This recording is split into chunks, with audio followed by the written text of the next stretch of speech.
नमस्कार, विभा रेसिपीमध्ये आपले स्वागत आहे। आपण आज बनवणार आहोत सांबर। त्यासाठी आपण इथे घेतलेला आहे आमसूल, चिंच आणि गूळ।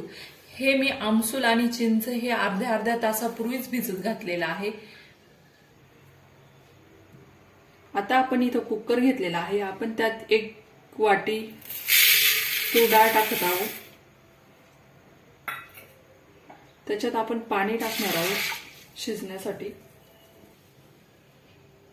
अजून 1 ग्लास मी पाणी टाकत आहे। आपण आता ही डाळ धुवून घेत आहोत।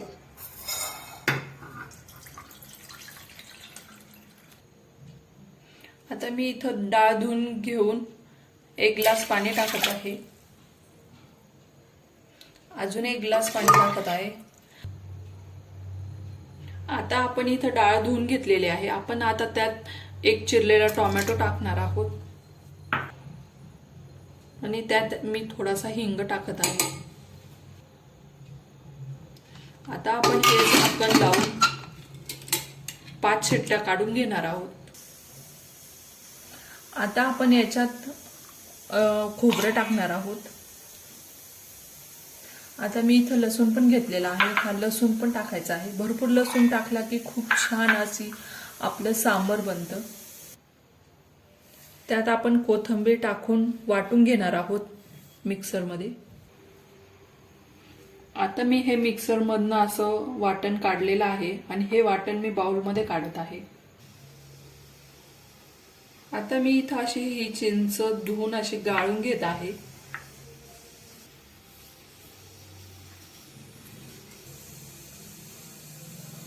आता मी हे असं चिंचेचे पाने असं गाळून घेत आहे।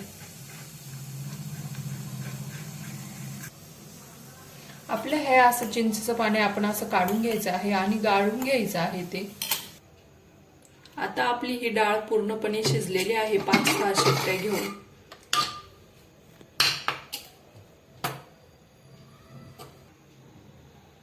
आता मी ही डाळ बाउलमध्ये काढून घेत आहे।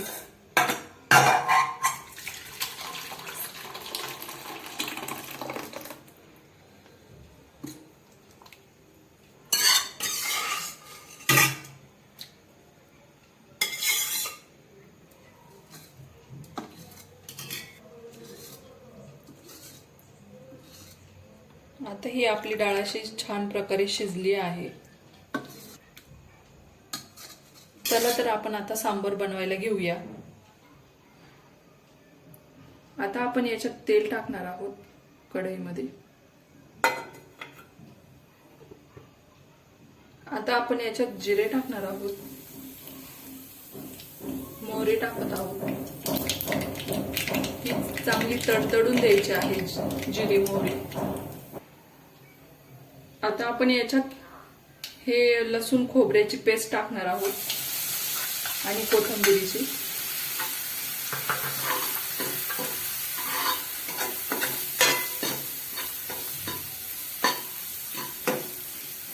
ही चांगली अशी लाल होऊन द्यायची आहे, परतून द्यायची आहे।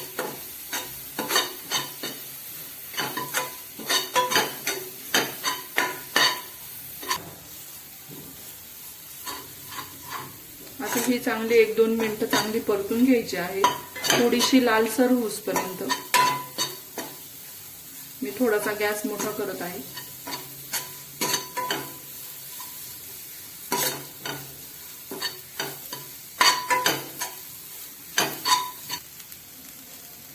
ही अशी नॉर्मली परतलेली आहे। आपण त्यात आपण टाकत आहोत, आपण त्यात टाकत आहोत हळद। लाल तिखट आपल्या आवडीनुसार आपण टाकायचं आहे, थोडंसं जास्त टाकलं तरी चालेल। त्यात मी थोडासा कांदा लसूण मसाला टाकत आहे, थोडासा घरचा मसाला मी केलेला तो टाकत आहे आणि याच्यात मी अर्धा पाऊण चमचा सांबर मसाला टाकत आहे।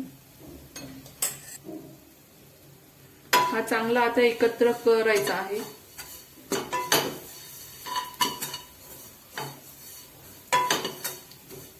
आपल्या ह्या मसाल्याचा असा खूप छान असा वास पण येत आहे.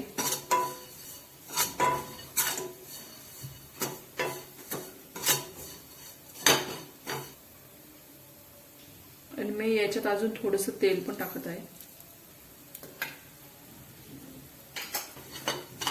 परत हे असं हलवून घ्यायचं आहे.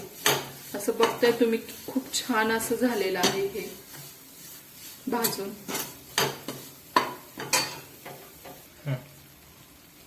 आता मी याच्यात हा आमसूल टाकत आहे.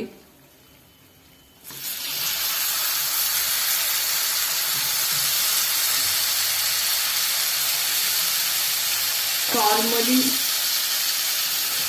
चिंचेचं पाणी टाकत आहे.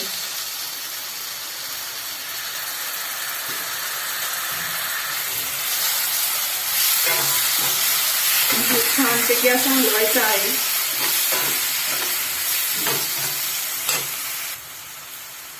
मी इथं आमसूल आणि चिंचेचं पाणी टाकून एकत्र केलं आहे आणि आता मी त्यात गूळ टाकत आहे.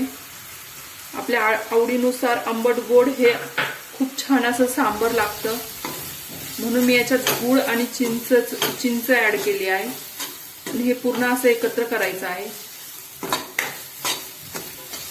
आणि असं 1-2 मिनिटं परतून द्यायचं आहे.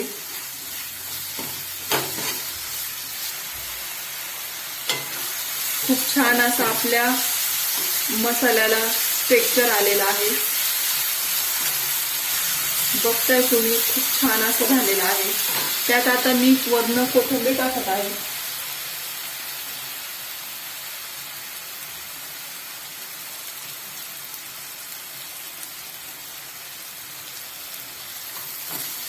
हे 2 मिनिटं चांगलं हलवायचं आहे.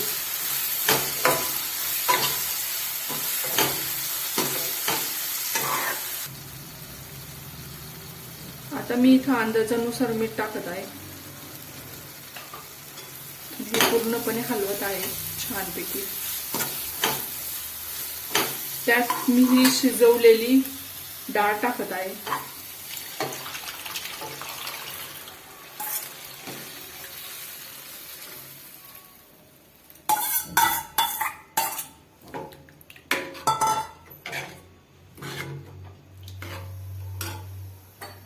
याच्यात अजून थोडंसं पाणी टाकून आपण ऍड करू शकतो किंवा आपल्याला हवे असेल आपण तसं घेऊ शकतो, घट्ट पातळ आवडीनुसार. मी अजून थोडंसं पाणी टाकत आहे. अजून मी थोडंसं अर्धा ग्लास पाणी टाकत आहे आणि मी हे छानपैकी असं उकळून देणार आहे 5 ते 10 मिनिटं. उकळल्यानंतर हे खूप छान असं लागतं आणि खूप छान असा वास पण येत आहे आणि हे गोड आंबट सांबर तुम्ही इडली बरोबर खाल्लं ना, खूप छान असं लागतं. तुम्ही ही नक्की रेसिपी करून बघा. खूप छान आता आपलं हे सांबर उकळत आलेलं आहे आणि खूप छान अशी तरी पण आलेली आहे. बघताय तुम्ही खूप छान असा वास पण येत आहे सांबरचा. आता मी हे इडलीचं मार्केटमधून रेडीमेड पीठ आणलेलं आहे आणि मी त्याच्या इडल्या बनवून आपलं इडली सांबर मी रेडी करत आहे. आपण ही बाजारातनं पीठ आणून इडली बनवलेली आहे घरी आणि त्याचबरोबर आपण हे सांबर केलेलं आहे. मी सांबराची रेसिपी तुम्हाला दाखवलेली आहे. खूप छान असं हे सांबर झालेलं आहे. त्यामुळे पूर्ण डिश ही तयार आहे. माझी ही सांबराची डिश आवडली असेल तर लाईक करा, सबस्क्राईब करा आणि कमेंट करायला विसरू नका. धन्यवाद.